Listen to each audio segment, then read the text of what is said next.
Hello, everyone, and welcome to today's webinar, Digital and Social Media Use and Research. My name is Orlando Cooper, one of the graduate assistants at IHEC, and I'll be your moderator. I am assisting Madison, the Assistant Director for the Illinois Higher Education Center for Alcohol, Other Drug, and Violence Prevention, and we are very excited to be hosting today's event. Before I hand over the microphone, I have a few housekeeping items to cover about today's webinar and the GoToWebinar platform. For those of you new to using GoToWebinar, you will see the control panel at the right of your screen. This is where you will find the question box that you can type and submit at the end of the presentation. All attendees will be muted for today's program, but that doesn't mean you still can't participate. So without any further ado, I'd like to present our presenter. Great, thank you so much, Orlando. Can you just confirm that you can hear me okay? Yes, we can. Okay, excellent. Well, good afternoon. Thank you so much for being here. My name is Amelia Burke Garcia, and I am a program area director for digital strategy and outreach at NORC at the University of Chicago. I'm pleased to be here talking with you today about use of social and digital media in research in a variety of contexts. So I just want to set the stage for what I'm planning to cover in today's presentation. I first want to discuss how you can consider using digital and social media in your research, and also how digital data can enhance elements of your research. So I'm going to talk about a couple of different methods and opportunities for researchers. Before I jump in, though, I wanted to talk a little bit about what social and digital media are. And you can see here on the slide, I've created sort of a wheel of the various types of things that are available in social media, types of channels, types of communication or marketing platforms that are available to researchers, communicators, and researchers alike, but in the context of today's conversation, researchers. And I just want to take you through those really quickly. So some of this, likely a lot of it, is familiar to you, but some of it may be a little bit new. So I thought it'd be worth talking through together. So there's a number of different types of marketing that you can do throughout digital. Things like email marketing, mobile marketing. So email being, sending emails to potential consumers, respondents, this idea of sharing your message through email as the channel. Mobile marketing, that includes things like text messaging, SMS type marketing. You likely get a number of those types of messages on your own phone from things you've probably subscribed to, and perhaps sometimes the odd one of things you've not subscribed to. And as well, mobile ads. So you can get ads on that you see on various apps. So there's a number of different types of communication opportunities within the mobile platform as well. There are things called display ads, which are essentially banner ads, if you're familiar with that term. But those are those rectangular or square ads that show up on websites that link to different websites, other websites. Search ads, so those would be the paid ads that show up when you go to like a Google search engine. Social ads are ads that show up on Facebook, Twitter. You often will see those marked with a note that says that they're promoted content, or it will say ad or something like that. There's also video ads, which again are ads across any number of platforms, but that they have the format where they use video. There are live chats and events. So a number of years ago, Twitter chats were really big. Now you see more so things like Facebook Lives. But either way, regardless of the platform, regardless of the format, live chats and events are things that are happening in social and are potentially of use to researchers in their work. Influencer outreach, this could be called also mommy blogger outreach, blogger pitching, you name it. Essentially, it's using online influencers who have platforms and a voice and an audience engaging with these to share your message. And social media platform management, which is essentially developing pages, profiles, and then developing the strategy and the content to manage and grow those online presences. And then there's buzz monitoring or social listening or data mining. All of them have nuance in terms of what I mean by each of those terms, but essentially it's tools that scrape the web for various types of information, conversations, by which you can sort of analyze and understand consumer sentiment, trends, concerns or things that are emerging that need to be made aware of. So what's interesting is when I started doing sort of this kind of presentation, this wheel looked very different. What I was hoping to do is just sort of quickly show to you the difference between owned and earned and paid, meaning what of all of these kinds of things that you can do in social and digital media, what is considered owned, meaning you as the researcher, as the study, as the organization running the study, what do you own? You own your website, you own your Facebook page, right? Those kinds of things. Those are considered owned within the digital space. There are, from all of this, there are few that are owned. And so I've just called out here social media platform management. So again, that would be something like a Facebook page. And live chats and events, which are things that you would likely organize and run off of your social media profiles. And so again, sort of owned channels, owned digital events. Then there's earned, things that you don't have to pay for. You have to pay for probably labor, but you don't have hard costs associated with these. This is going to overlap a little bit with the paid wheel, but just to give you a sense, there are tools that will do buzz monitoring for you at little to no cost. You can manage a social media platform or profile without having a hard cost. You don't have to purchase a profile. You can do some earned influencer outreach, and you can do live chats and events without having to pay hard costs. Having said that, though, at least in the buzz monitoring and in influencer outreach space, you are getting what you pay for. So the tools that do free or low cost data collection are not necessarily going to be the best tools. It's better than nothing, but it's just something to keep in mind. And then influencer outreach, you can get people to do things, especially based on your aims and your priorities. You can get them to do things for you in an unpaid way.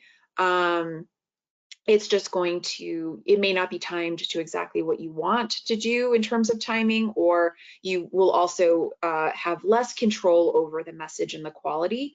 So it's just, again, you can do it, it's just, it's going to have some limitations. So then you get into the paid space, and there's way more involved from a paid perspective. And this is just the nature of how this space has evolved over the many years that I've been working in it. And so all of these things are things that you have to be prepared to pay for. So why social and digital as part of research? Well, I think we all as researchers or students know that traditional methods can be costly. They can be sometimes hard to target hard to reach audiences and recruit hard to reach audiences. And as well, you can sometimes tend to get kind of the professional survey taker. So the idea that you want to make sure you don't get the same customers coming back time and time again. Digital and social offer you the opportunity to find new and different and hard to reach audiences, which can help supplement your traditional methods. And so, yeah, so digital media offers, it can be cost efficient. So it's not to say that it's cheap, but depending on what you're trying to achieve, there are efficiencies of using digital ads compared to traditional ads, for example. It is also, you have a lot of data in digital, and so you can use that data to make actionable decisions about what's working, what's not working. And again, you can find diverse pools of people that may help supplement your traditional methods, where those traditional methods may be coming up short and you need to bring in some additional perspectives. So this is just a quick summary of the potential capabilities, right, that digital and social media offer you. Study recruitment, crowdsourcing and survey support, study retention, results dissemination, and then additional new data opportunities. And I'm going to take us through quickly each one of these today. So in terms of study recruitment, like I mentioned, there are both unpaid and paid tactics that can be used to help you recruit. And you want to think about your recruitment approach as sort of in this funnel model, where you are still targeting. You can do some really good targeting within social and digital ads. However, you are spreading your ad out fairly widely or broadly in the beginning.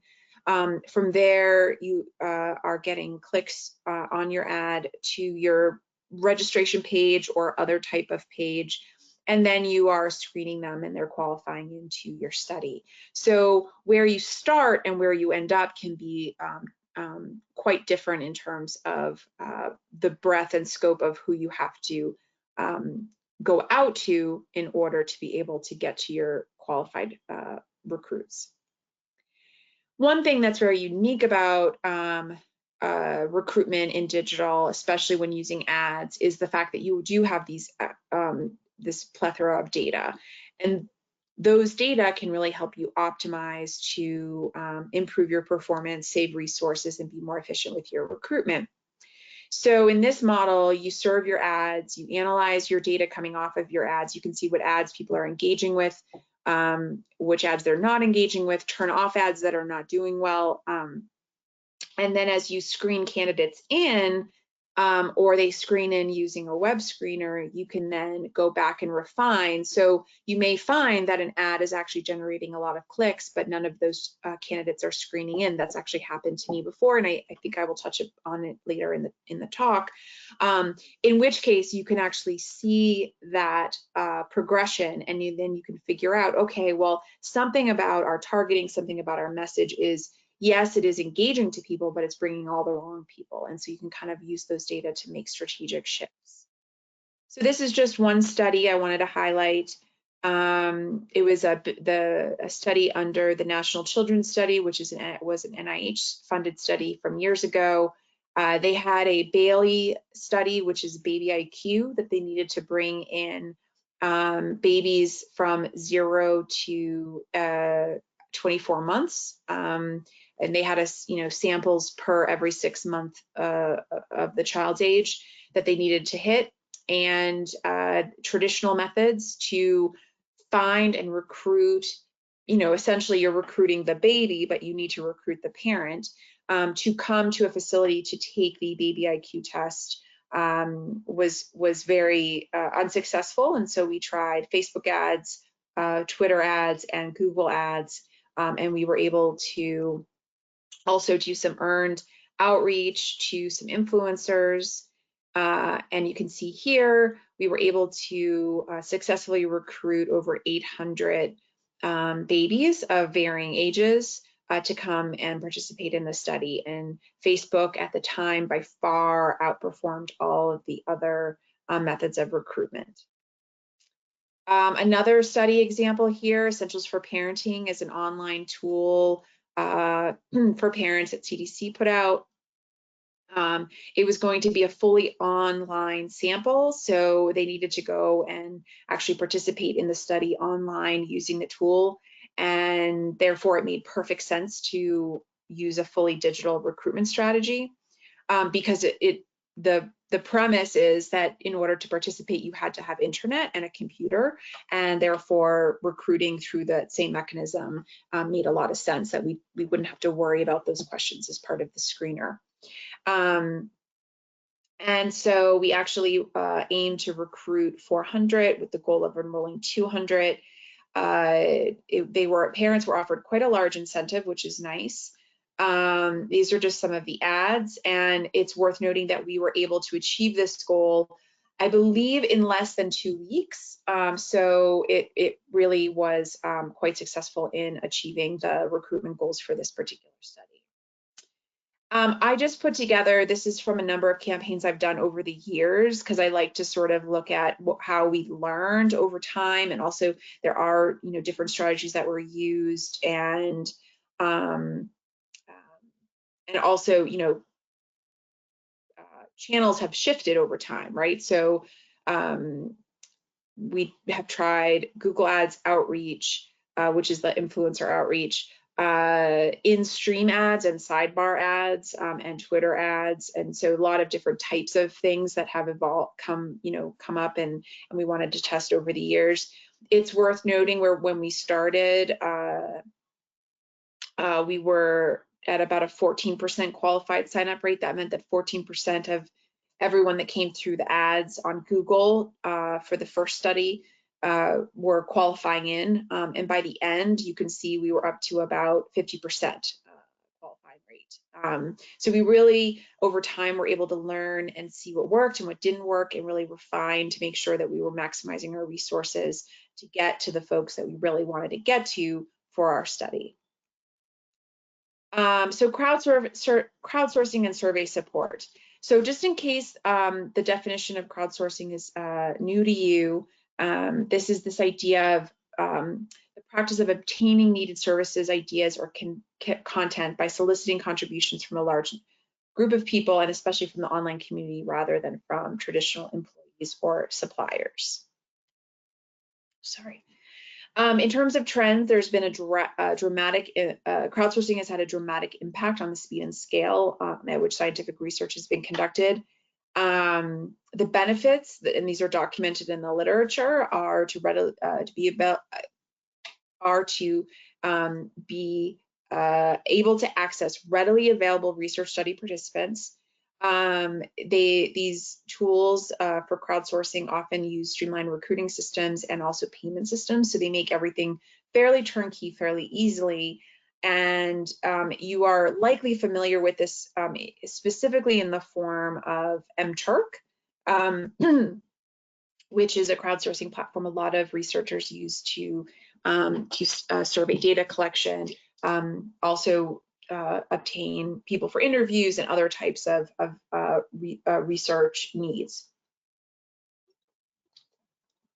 And if you do a quick Google Scholar search, you will just see thousands of results containing the keyword mTurk. So it has been a tool that has very much been adopted by the research community. And just wanted to give you a couple of examples here. This is just a screenshot of mTurk. This is another one that existed, Grosh. This is another one about from Stats Canada. This one is Ushahidi, which is another one, a tool that is being used for crowdsourcing. And just to sort of give you a quick summary of some of the evidence from the literature, you know, the issues around crowdsourcing really tend to focus on issues of reliability, representativeness, and data linkages. In one study, results suggested that treatments deployed in crowdsourced experiments caused similar responses for many subject types. So again, there are positive findings from using this kind of method to collect data. Likewise, there was another large mTurk sample compared to 2 benchmark national samples, and all 3 were found to have substantially identical results with only minor variations in effect sizes. So some compelling research in the literature. In addition, there was another study I found that talked about mTurk respondents. They're not appearing to differ fundamentally from population-based respondents, but there are a number of papers, publications that document some of the shortcomings of mTurk or other similar types of platforms. There still remains human error, which exists in all forms of data collection. There certainly is a level of response bias. So issues around people who when we talked earlier about the issue of sort of professional survey takers, that is an argument against MTurk, as well, as there are people sitting on MTurk and ready to take your survey, but they're not necessarily the people you want to be hearing from. And then the platform itself, it's improved over the years, but it is not the most intuitive. And so it doesn't always tell you, what you could have done better to recruit a better sample, or more effectively field your survey, et cetera. So it's something to consider. It's heavily used already, but there are some limitations that are worth you thinking about before you sort of go and dip your toe in this space. In terms of survey support, I just want to quickly say, when it comes to, when we talked about recruitment, what I was really referring to is recruitment of non-probability samples. So when we're talking about probability survey research, probability samples, we're not trying to recruit to those, right? Those are drawn from other sample frames. The samples are drawn, they're contacted, and in many cases, if there's no response, they're just dropped from the sample entirely. Having said that, though, I think there's still a place for social and digital when it comes to survey support, and that can be in two forms. The first is when you're still talking about probability samples, there's a value in support and creating a community of support for those surveys. But also for non-probability web-based surveys, this can be incredibly effective in driving people to take online surveys. And this can, you can see these ads here when I was just clicking through, the average click-through rate for this transportation-related survey was about 0.14%. So, which is it's much higher than the standard ad performance, which is around, it ranges, but the average is about 1.05%. So there are lots of opportunity for survey researchers to use social and digital in their work. In terms of study retention, there's this idea of how do we, especially in longitudinal research, how do we bring respondents or participants together in a way that protects their identities, maintains their privacy, but still allows them to feel connected to being part of a long-term study in a way that can help increase retention in that study. And so I actually led a small sub-study under the National Children's Study a number of years back, where we looked at creating a private social community for the participants in the National Children's Study. We really wanted to, the Children's Study at the time was very interested in examining the role of social media in longitudinal research. However, we recognized early on that just setting up a public Twitter page or Facebook page for the study itself was likely not going to achieve our aims of protecting participant identities and maintaining privacy and confidentiality. So we decided to create our own and develop it based on other similar social media platforms that people were already familiar and comfortable with, like Facebook.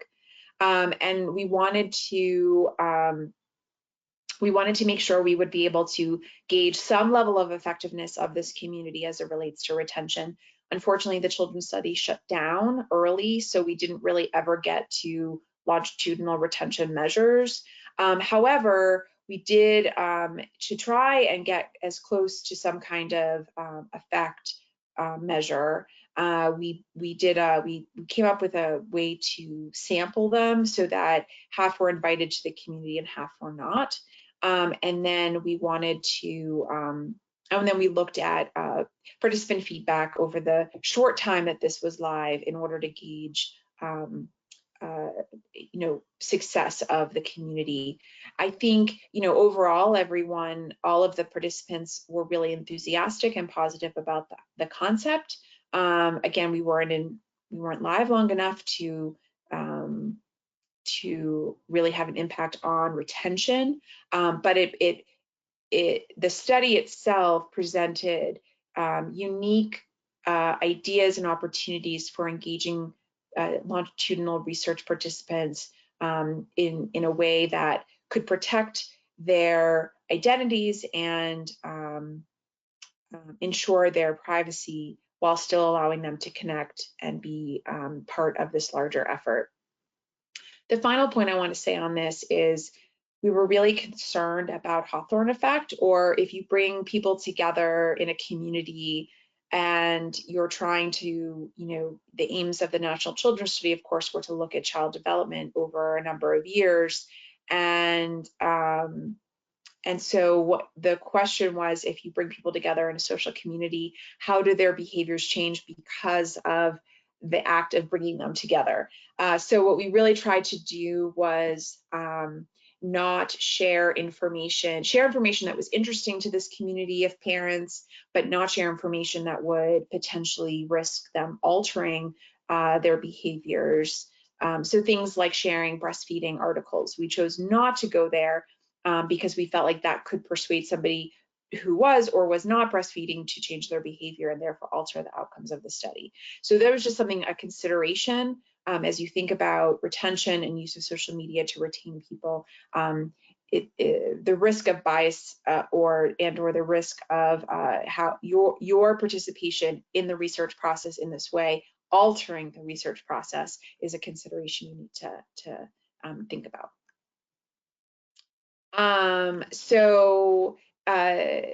Another method that we've tested in the past has been connecting with participants in order to try and find lost participants through Facebook.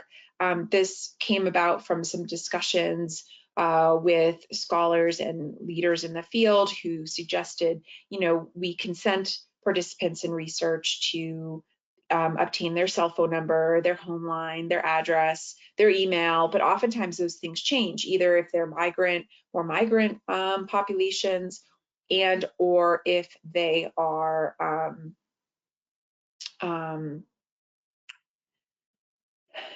if they're perhaps their cell phone gets shut off at some point, or they just move and don't remember to update you with their change of address information. However, with all of these changes or potential changes, people's social networks continue and they oftentimes remain the same because these are the way that people are connected to their social connections. And so what we tried is leveraging Facebook as a way to find and contact participants. And we use the private message feature that has changed over the years. But it actually, there is research that suggests that finding people through their social networks can really, in fact, decrease attrition and help find those lost participants. Finally, results dissemination. And this is just one of the things that I think researchers that I work with, people who people in the federal government, clients who they're often very concerned with, okay, we've done this research and now what, right? It sits on a shelf somewhere. It doesn't necessarily get out to the communities who need or who will be impacted by the research. And so I just wanted to share a couple of opportunities for promoting your findings. So here you'll just see a couple of examples from some early work I did on flu vaccination and eye health, but you can see the use of partnerships to share at no cost your messaging, your ads, your creative. Again, this idea of digital ambassadors or influencer marketing or influencer outreach, but creating a set of people who support your study, who will help promote your findings to their readers. And then also thinking creatively. This was something that one of my old staff came up with, but it was a scavenger hunt idea where you encourage people to find a couple of different sort of Easter eggs, for lack of a better word, little prizes along the way. They have to answer questions and then they're entered into a raffle. But it's just different ways to get people to engage with your content across multiple platforms by making it fun. In terms of paid promotion, social gaming is a really great way to get your message out. We actually did this for flu vaccination, running a PSA in between levels of a social game.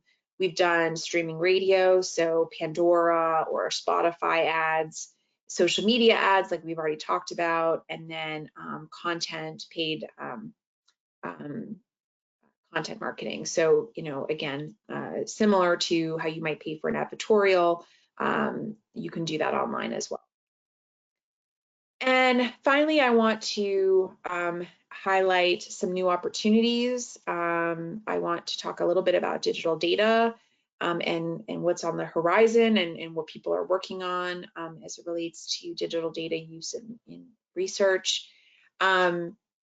So, you know, I think if you are familiar with the digital space, even a little bit, you will be very aware that there are a plethora of data made available through digital sources. And these include things like passively collected data, which are what websites you visit, as well as behavioral data. So have you clicked on an ad? Have you liked a post? Have you commented on a blog? But these data come from both mobile and website, so mobile apps and websites, apps that collect data manually entered as well as those that are passively collected. So you entering information versus you just browsing on an app and then those data being passively collected. Data from in-store visits or purchases, Google search data, location data, social media profiles or psychographic data, influencer networks. So, you know, people are convening in Facebook groups, in these pre-existing influencer networks, engaging with each other, sharing information, knowing what each other likes and don't like. And so knowing that information and can really help inform kind of what your potential respondents are actually doing. It can validate self-report data. It can give a deeper perspective into self-report data. It also can help inform kind of who you want to talk with, who you want to understand better based on looking at some of these digital data.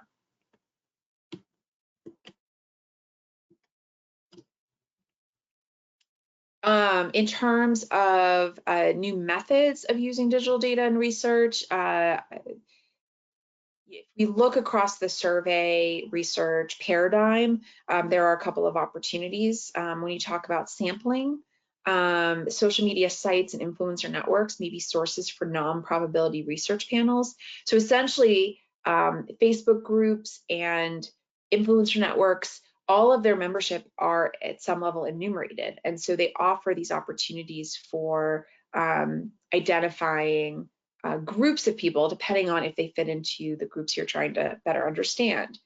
Early evidence suggests that non-population-based and population-based respondents do not appear to differ that much. So it can be useful for exploratory or pilot studies to start with some of these online samples. And so, you know, sort of more of a thought starter is there a world where these non-population based samples are used for probability based, sampling? So in terms of identifying participants, just a couple of other questions that, you know, researchers I think are exploring.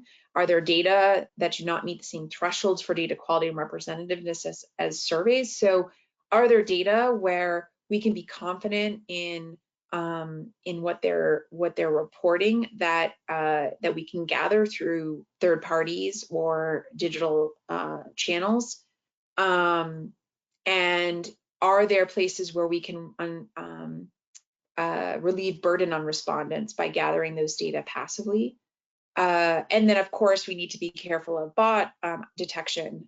Of course, many users online are not, they're bots, they're not real people. And so being able to call out those users or those types of users will be incredibly important. In terms of reaching audiences, again, we sort of talked about this earlier, recruitment and the opportunity to trace or find lost respondents or respondents lost to follow-up. I think there are some really interesting opportunities there. Persuading audiences to participate. So using tailored ads, online influencers, and the role of and the use of drawing on their credibility and trust with their followers to support and persuade audiences to be part of the research process. And then passive and active social data mining. So this is the case of passively monitoring social conversations through some of those tools we referred to early on, or actively seeking out perspectives through crowdsourcing. So I'm going to pause there and just see if there are any questions or discussion points that folks would like to raise.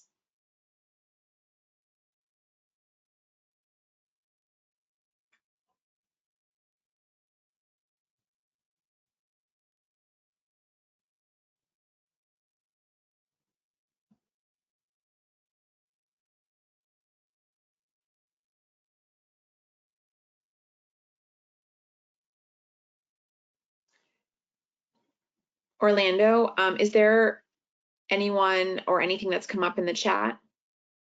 I'm looking now, but I don't see anything. As of right now, there's no questions.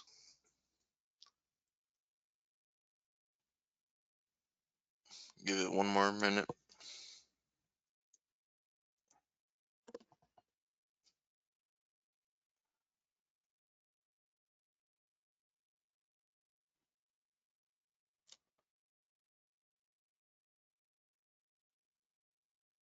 Okay.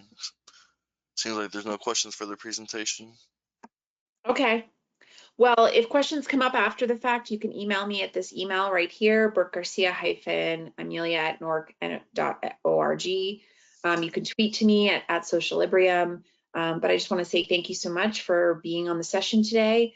And I really appreciate your time. And thanks, Orlando, for all your help. So I turn it back to you. Thank you, Doctor, for that wonderful presentation. And for those of you who have attended, please keep an eye out for an email for GoToWebinar that will come about an hour after the program. The email will have a link for you to fill out an evaluation. This evaluation will really help us with the planning of future events. Certificates will be issued within 7 to 10 business days from the webinar, and we will have the webinar available to view on the IHEC website. Thank you, Doctor. Thank you.